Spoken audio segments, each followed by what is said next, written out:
सी times के police diary कार्यक्रम में दोस्तों आज फिर हम एक ऐसे पुलिस अधिकारी से मिलने जा रहे हैं जो कि बचपन से भी संघर्षों में कहीं ना कहीं अपने लिए रास्ता बनाती रही। पल्लवी शुक्ला मैडम, हम आपका स्वागत करते हैं एडिशनल एसपी। और इस समय जिस तरीके से जो बात हम कहना चाह रहे हैं दोस्तों, वो समझने की भी जरूरत है। एक बच्ची छोटी सी उम्र में किस तरीके से अपने परिवार में अपने सपनों को बुनती है और किन किन संघर्षों के साथ वो खड़ी होती है, आज उसी की कहानी है। पल्लवी जी, आपका बचपन कहाँ से था? मैं बेसिकली महू की रहने वाली हूँ, इंदौर जिला। वहाँ पर महू में हमारे एक छोटा-सा संयुक्त परिवार है। हम लोग 5 बहनें हैं। वहीं से मैं सेंट मैरी स्कूल से मेरी पढ़ाई हुई, वहीं से ही मैं पली-बड़ी हूँ।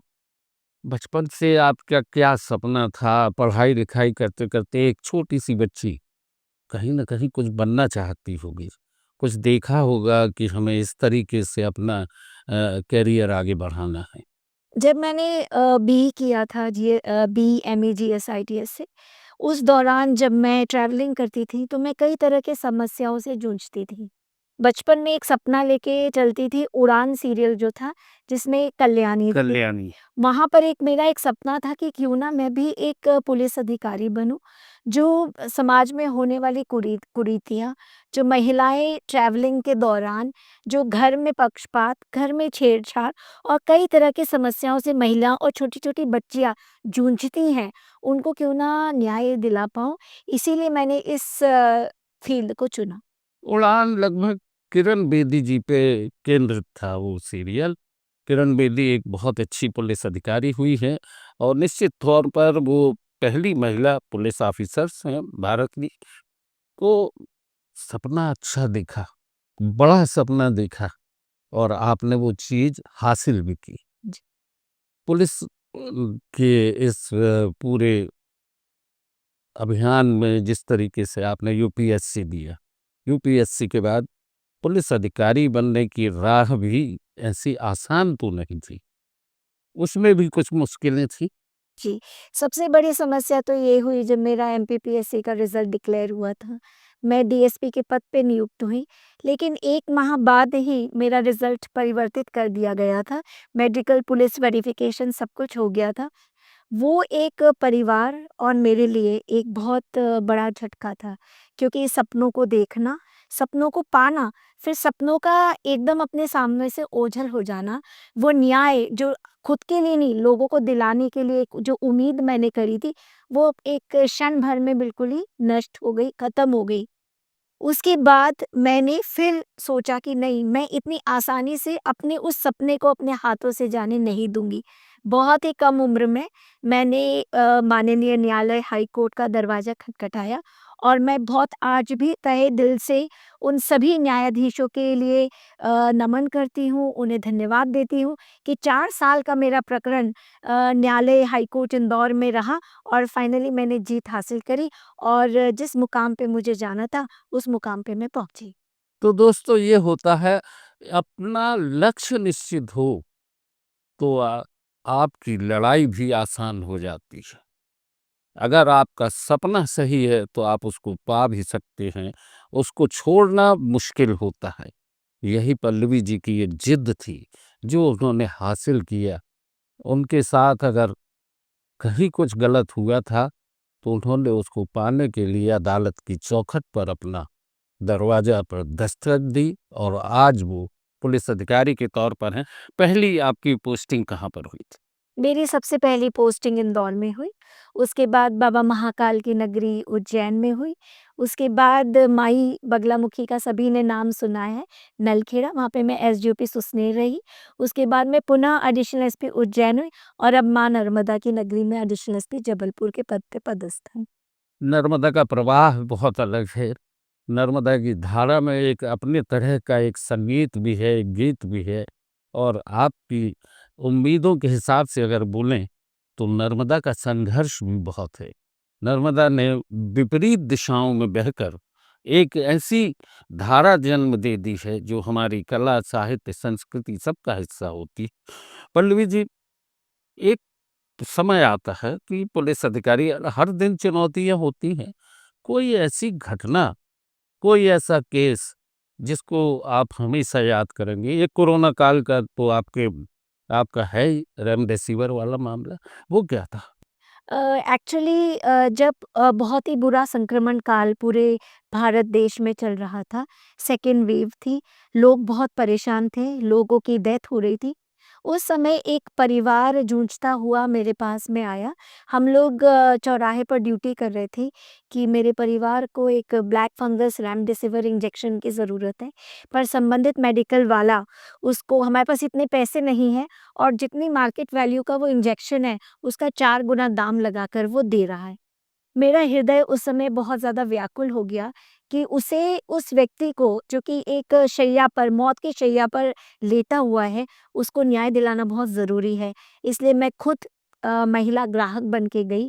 मैंने वहाँ पर उससे रिक्वेस्ट करी कि मेरा परिवार है, वो जूझ रहा है, कृपया करके आपके पास ब्लैक फंगस और रेमडेसिविर का इंजेक्शन हो, तो आप मुझे दे दीजिए। धीरे-धीरे उसने अपनी बातों को बताना शुरू करा, रेमडेसिविर इंजेक्शंस और ब्लैक फंगस के इंजेक्शन सामने रखना शुरू करे। जब मैंने प्राइस पूछा तो उसने खुद ही स्वीकार किया कि इसकी मार्केट वैल्यू 1500 की है, लेकिन हम एक इंजेक्शन 7000 का दे रहे हैं। ऐसे ही एक इंजेक्शन ब्लैक फंगस का जो 12000 का है, वो हम 45,000 में दे रहे हैं। मैंने उससे निवेदन किया, आपके पास जो भी है, आप मुझे दे दीजिए ताकि मैं अपने परिवार वालों को दे सकूँ और वो बच जाएँ। इस तरह से जैसे ही उन्होंने निकाला, मेरी टीम पूरी तैयार थी। हमने फिर इस संक्रमण में काला बाज़ारी के खिलाफ बहुत बड़ी ये कार्रवाई करी। दोस्तों, ये होता है जब आपके भीतर कुछ करने का जज़्बा होता है, जब इंसानी सरोकार आपके भीतर होते हैं और आपके भीतर वो मानवीय संवेदनाएँ होती हैं, तो आप लड़ते हैं और उस पीड़ित मानवता की मदद करने के लिए आप जूझ जाते हैं और उसकी जो खुशी होती है, वो किसी भी बड़े पुरस्कार से बड़ी होती है। आपको भी बहुत अच्छा लगा होगा जब वो आपने उस परिवार को ये रेमडेसिविर और ब्लैक फंगस का वो दिया होगा और लोगों को भी बहुत राहत मिली होगी। इसके अलावा कोई और ऐसा कोई केस जिसको आप याद करना चाहें? ऐसे कई केसेस हैं जैसे हमने बहुत बड़े नेटवर्क को गांजा के नेटवर्क को हमने पकड़ा था जब मैं एसडीओपी सुसनेर थी तो वहाँ पर बॉर्डर एरिया था वहाँ से क्षेत्र से गांजा निकलते थे तो वो जो गांजा वो छुपा कर ले गए थे वो टायरों के बीच के अंदर टायर का जो एक स्टील रिंग रहता है उसके अंदर उन्होंने गांजा की पोटलियों को छुपा रखा था तो वो मुखबिरी बहुत सटीक थी और एक वो अनोखा तरीके से जो हमने गांजा को पकड़ा था पूरी प्रॉपर फील्डिंग करके, वो भी मेरे लिए एक विस्मरणीय एपिसोड रहा है। पल्लवी जी, अब एक बात बिल्कुल आपके पारिवारिक बैकग्राउंड, एक माँ, एक बहन, एक बेटी के तौर पे, पुलिस अधिकारी के पद पर रहते हुए आप परिवार के साथ किस तरह से अपना समय निकाल पाती हैं?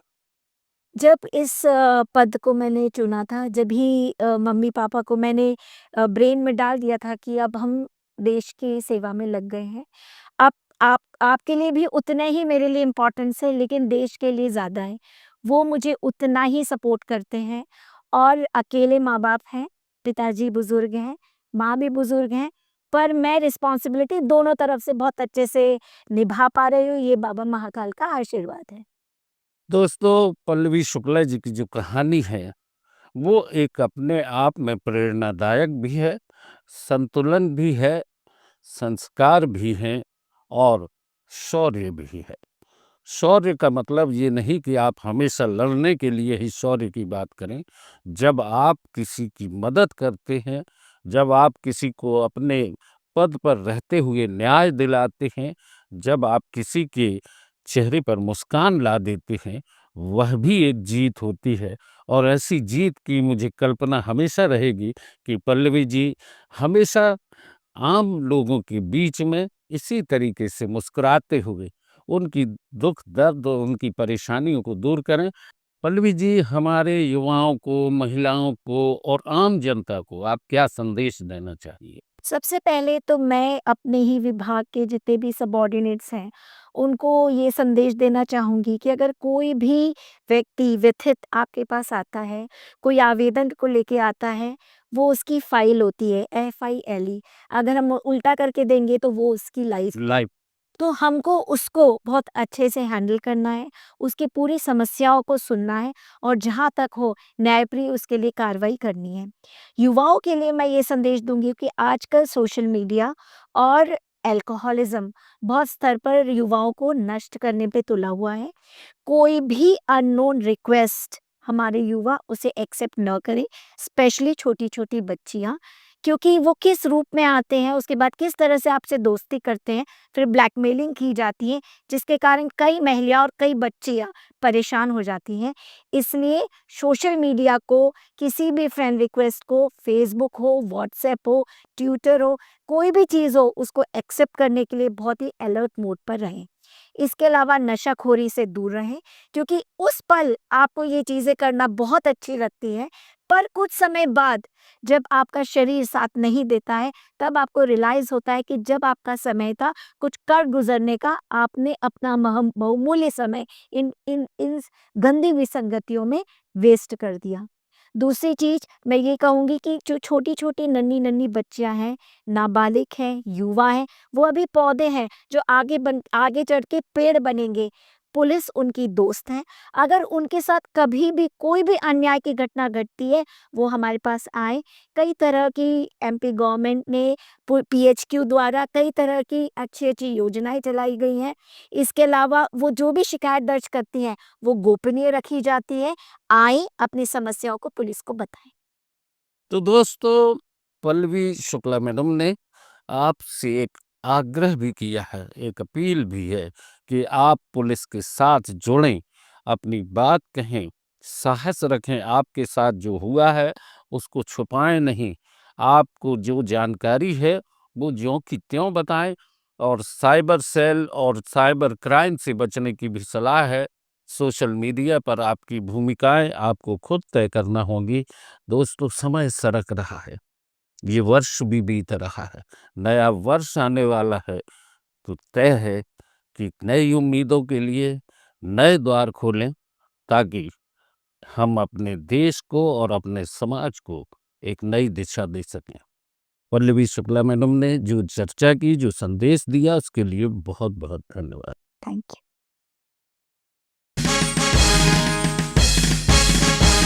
रुको नहीं, झुको नहीं, बढ़ी चलो, पर्वतों की चोटियों को रौंदते बढ़े चलो। रुको नहीं, झुको नहीं, बढ़ी चलो, ये पर्वतों की चोटियों को रौंदते बढ़े चलो।